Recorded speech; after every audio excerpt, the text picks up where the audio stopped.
Hello friends, welcome to tutorials by Rahul YouTube channel.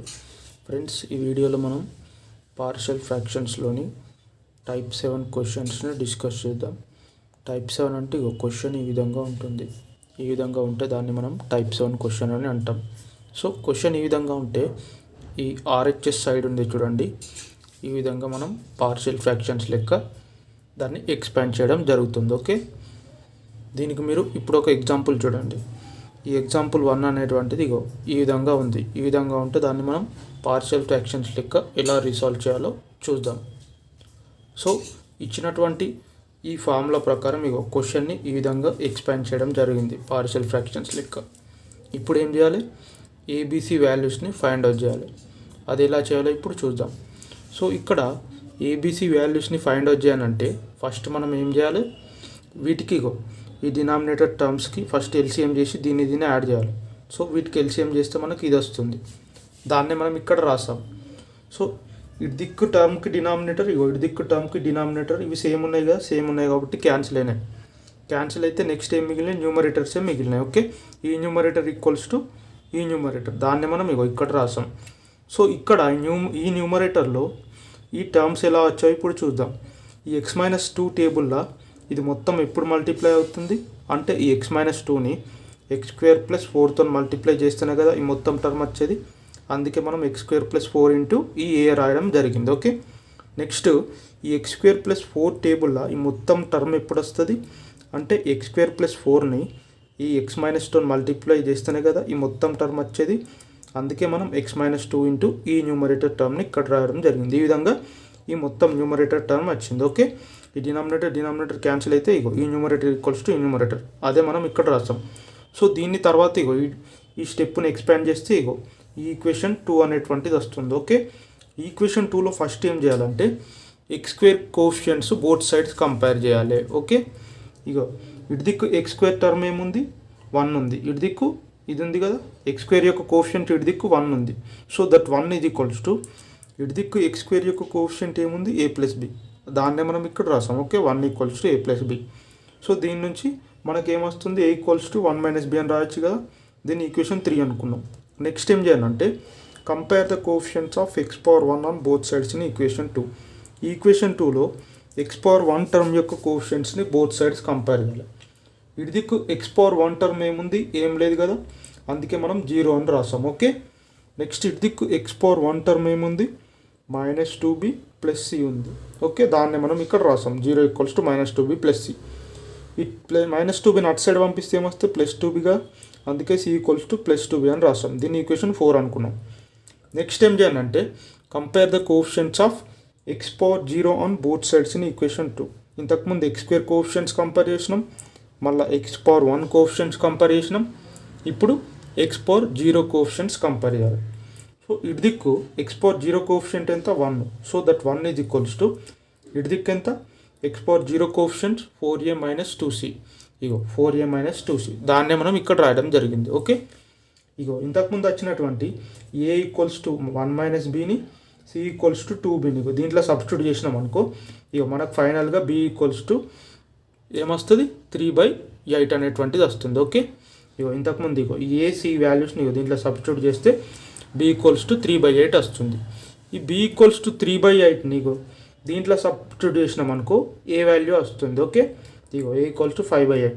ఈ b equals to 3/8ని దీంట్లో substitute చేసినాం అనుకో c వాల్యూ వస్తుంది. c equals to 3/4.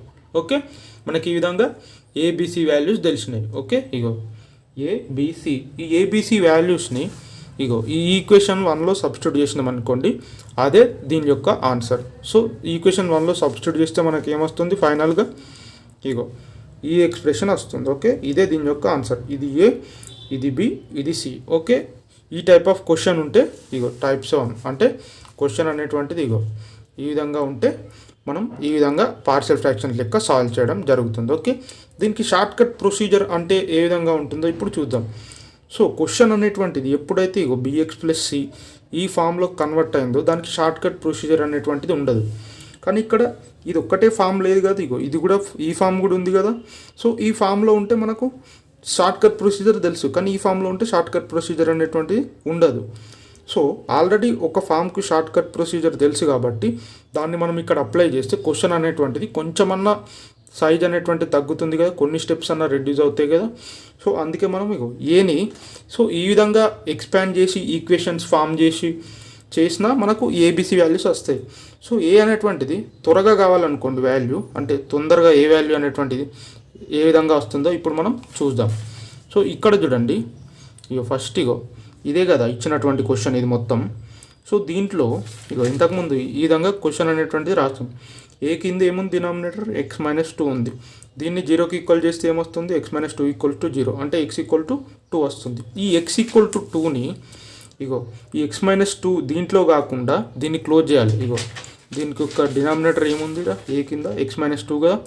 ఈ x-2ని దీంట్లో క్లోజ్ చేస్తే మనకు మిగిలినటువంటి టర్మ్లో x=2 సబ్స్టిట్యూట్ చేయాలి. అంటే ఏమొస్తుంది, 2² + 1/2² + 4. ఈ విధంగా చేస్తే మనకి a = 5/8 వస్తుంది. సో అంటే ఈ విధంగా చేస్తే ఇది షార్ట్ కట్ ప్రొసీజర్ ఏ ఫైండ్ అవుట్ చేయడానికి. సో బీసీకి షార్ట్ కట్ ప్రొసీజర్ ఉండదు కదా, ఎందుకంటే అది ఈ ఫామ్లో ఉంది కదా. సో ఈ విధంగా ఏ వాల్యూ అనేటువంటి కొంచెం త్వరగా వచ్చింది. సో దాని తర్వాత బీసీ వాల్యూస్ ఎట్లా ఫైండ్ అవుట్ చేయాలంటే ఇదంతా procedure common short cut procedure use చేసిన ఎక్కడి వరకు అంటే ఈ 3 ఈక్వేషన్స్ 1 2 3 ఈ 3 ఈక్వేషన్లు ఫ్రేమ్ చేసే వరకు ప్రొసీజర్ అనేటువంటిది కామన్. కానీ ఇందాక వచ్చినాక ఏం చేయాలి, ఏ వాల్యూ ఇంతకుముందు చేసాం చూడండి, ఈ విధంగా చేసి ఏ వాల్యూని దేంట్లో సబ్స్టిట్యూట్ చేయాలి అంటే ఈ 3 ఈక్వేషన్లు వచ్చినాయి చూడండి, దీంట్లో సబ్స్టిట్యూట్ చేసుకుంటూ పోతే మనకి ఏబిసి వాల్యూస్ అనేటువంటివి వస్తాయి. ఓకే, ఏ వచ్చింది కదా, బీసీ వాల్యూస్ కూడా వస్తాయి ఎప్పుడు ఈ 3 ఈక్వేషన్స్లో సబ్స్టిట్యూట్ చేస్తే. ఈ విధంగా చేస్తే ఏ వాల్యూ మీకు కొంచెం త్వరగా వస్తుంది. ఓకే, మీరు ఈ నార్మల్గా అన్ని ఈక్వేషన్స్ నుంచే తెప్పించుకుంటా అంటే ఏబిసి ఇట్లా తెప్పించినా మనకు ఆన్సర్ అనేటువంటిది వస్తుంది. సో ఏ వాల్యూ ఇట్లా షార్ట్ కట్ చేసిన ఆన్సర్ అనేటువంటి కొంచెం త్వరగా వస్తుంది. ఓకే, ఇది దీని యొక్క ఆన్సర్. నెక్స్ట్ ఇంకొక క్వశ్చన్ చూడండి. సో క్వశ్చన్ అనేటువంటి నెక్స్ట్ ఇంకొక క్వశ్చన్ ఇది. సో ఇది కూడా టైప్ 7 కదా, కానీ ఇది కొంచెం లెంతీ. ఎందుకంటే ఇంతకుముందు ఉన్నటువంటి క్వశ్చన్ కొంచెం సింపుల్ క్వశ్చన్. ఈ టైప్ ఆఫ్ క్వశ్చన్స్ని మీరు కాంపిటేటివ్ ఎగ్జామ్స్లో ఎక్స్పెక్ట్ చేయొచ్చు. కానీ వీటికి డినామినేటర్స్కి పవర్స్ అనేటువంటివి లేవు కాబట్టి ఇది చాలా త్వరగా అయిపోతుంది. కాంపిటేటివ్ ఎగ్జామ్లో ఇచ్చినా సరే మీరు త్వరగా చేయొచ్చు. సో మీరు జనరల్గా ఎలా చేస్తారంటే కాంపిటేటివ్ ఎగ్జామ్లో ఇవన్నీ స్టెప్స్ ఇట్లా రాయొద్దు. Compare the quotient of x², compare the quotient of x⁴, ఇట్లా రాయొద్దు. Direct 1 = a + b, 0 = -2b + c. Next ఈ 1 = 4a - 2c. ఈ విధంగా డైరెక్ట్ రాస్తూనే ఉండాలి. సో ఇట్లా రాస్తేనే మనకు ఆన్సర్ అనేటువంటి కొంచెం త్వరగా వస్తుంది. ఓకే, కాంపిటేటివ్ ఎగ్జామ్లో టైం సరిపోదు కాబట్టి ఇట్లా ఇవన్నీ స్టెప్స్ రాయొద్దు. ఇట్లా డైరెక్ట్ రాసుకుంటూ పోతేనే మనకు ఆన్సర్ అనేటువంటిది వితిన్ 30 సెకండ్స్లోనే వస్తుంది. ఓకే, క్వశ్చన్కి అనేటువంటిది ఈ టర్మ్స్కి, ఈ డినామినేటర్ టర్మ్స్కి పవర్ ఉందనుకోండి, అది చాలా లెంతీ ప్రొసీజర్ అవుతుంది. అటువంటి టైప్స్ ఆఫ్ క్వశ్చన్స్ మనకు కాంపిటేటివ్ ఎగ్జామ్లో జనరల్గా అడగరు. ఓకే, సెమిస్టర్ ఎగ్జామ్స్లో అయితే అడిగే ఛాన్స్ ఉంటుంది. సెమిస్టర్ ఎగ్జామ్స్లో అడిగితే మనకు ఏ విధంగా చేయాలో ఇప్పుడు చూద్దాం. సో ఇచ్చినటువంటి క్వశ్చన్ ఇక్కడ డినామినేటర్ టర్మ్స్కి పవర్స్ ఉన్నాయి. సో ఈ పవర్స్ని ఏం చేయండి, ఈ పవర్స్ ఉన్నాయి కాబట్టి ఆన్సర్ అనేటువంటిది వెరీ వెరీ లెంతీ ఉంటుంది. ఓకే, సో దీన్ని మనం ఇచ్చినటువంటి ఫార్ములా ప్రకారం ఎక్స్పాండ్ చేస్తే ఈ విధంగా వస్తుంది. ఓకే, ఈ విధంగా వచ్చిన తర్వాత మనం ఒక ఈక్వేషన్ వీటికి అన్నిటువంటి ఎల్సిఎం చేయాలి. వీటికి ఎల్సిఎం చేసి ఒక ఈక్వేషన్ వస్తుంది. వీటికి ఎల్సిఎం చేస్తే మనకి ఈ విధంగా వస్తుంది ఒక ఈక్వేషన్. సో దాని తర్వాత ఏం చేయాలి, ఓన్లీ న్యూమరేటర్సే మిగులుతాయి. న్యూమరేటర్స్ మిగిలిన తర్వాత ఇటువంటి ఈక్వేషన్ వస్తుంది. సో దాని తర్వాత x³ terms, x² terms, x⁴1 terms, x⁴0 terms ఇట్లా ఎక్స్పాండ్ చేసి ఒక ఈక్వేషన్ వస్తుంది. దాన్ని మనం ఈక్వేషన్ 2 అనుకున్నాం. ఓకే, సో దీని తర్వాత ఏం చేయాలంటే మనకు దీంట్లో కూడా ఏబీ వాల్యూస్ త్వరగా వచ్చే ఛాన్స్ ఉంటుంది. షార్ట్ కట్ ప్రొసీజర్ వర్కౌట్ అవుతుంది. సో వీటికైతే షార్ట్ కట్ ప్రొసీజర్ వర్కౌట్ కాదు, ఇంతకుముందే చెప్పిన. ఓకే, సో ఏబీకి షార్ట్ కట్ ప్రొసీజర్ యూజ్ చేసి ఎలా ఫైండ్ అవుట్ చేయాలో ఇప్పుడు చూద్దాం. సో బి ఉంది కదా అండి, బీకి మనకి షార్ట్ కట్ ప్రొసీజర్ అనేటువంటిది ఈ విధంగా ఉంటుంది. ఓకే, ఇక్కడ చూడవచ్చు మీరు.